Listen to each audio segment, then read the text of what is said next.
Going on, guys? So I've been hemming and hawing about buying a bigger saw now that I'm burning wood full time. Wanted to upgrade this CS490 by Echo, but to scratch that itch temporarily, I decided to do an exhaust mod on this thing.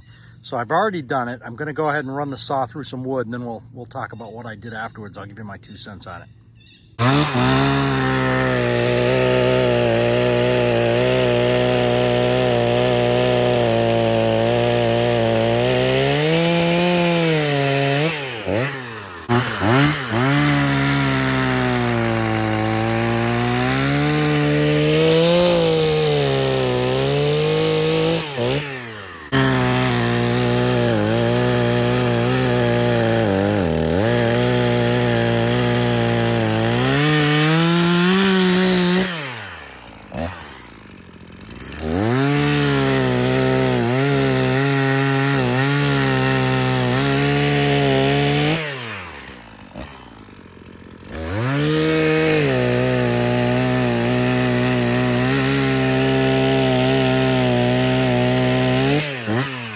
So what I did is I took this spark arrestor cover off and I left the spark arrestor screen in there itself. It's been real dry here. I don't want to run the saw without that and end up causing a fire.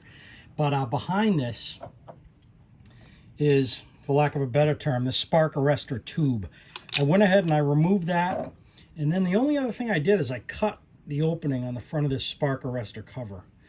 There was kind of a flapper here, but it was kind of folded over. It didn't allow that much flow. So I just cut that off flush, basically. And then, of course, once I did that, I had to compensate that for that increased airflow. So I had to go ahead and adjust the carburetor. So here's where the adjustment screws are. Let me get the pull cord out of there.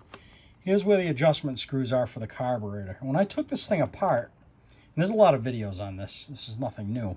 This piece of metal was in there, and inside of this, and I can't find them on my workbench, but there were 2 plastic caps, basically, these limiting caps, and they allow for a slotted screwdriver to fit in them, and they give you a little bit of adjustment, but not much. So I removed those caps just by taking a couple of drywall screws, and I threaded them into the cap and then just pulled the caps and this piece of metal out all as one. Then once I did that, I'm able to access these carburetor adjustment screws here and dial it in to compensate for that muffler mod. So I know there's a lot of people that put those limiting caps back in. They put it just how it was from the factory after they made their adjustments, because there's some fear that these screws walk over time. I haven't noticed that, but I got it where I think it's dialed in pretty good right now. I must say, I really didn't like the way this Echo ran right out of the box when I bought it. It was kind of doggy. It wasn't until I put about 15 tanks of gas through it that it really started to wake up. And I think a lot of saws are like that. I think the benefits of this mod, at least in my opinion, are pretty subtle. They're noticeable, but at the end of the day, it's still a 50cc saw. See you guys on the next one.